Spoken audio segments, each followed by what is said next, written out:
One distinguishing factor with people transitioning out could be the officer enlisted dynamic.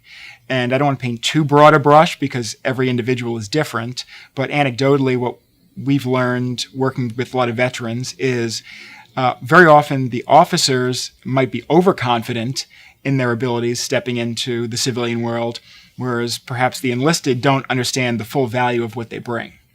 So I'll give you an example. So a junior military officer, first lieutenant or captain who's getting out after 4 or 5 years may be able to put a resume together with a lot of very quantifiable achievements.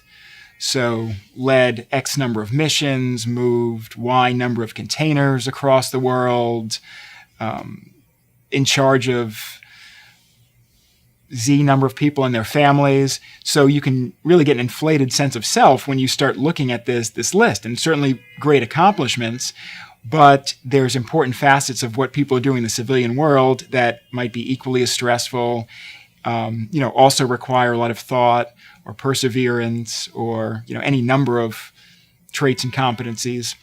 So I'm not sure they always have an appreciation for it. And I can give you a salient example of this.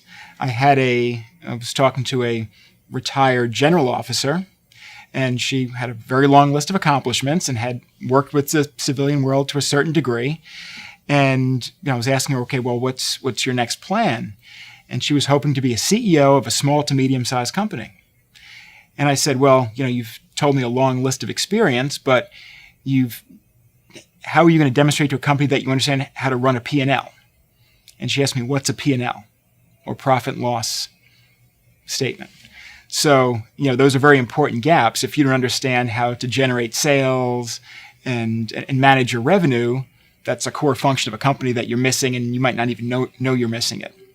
On the flip side of it, you may have enlisted folks who have all these great skills, but they don't know how to articulate them into words that are going to resonate with a civilian audience in a corporate company. So they might have been great team leaders, but they're maybe projecting as, led rifle squad rather than motivated, coordinated, a small team of highly skilled professionals.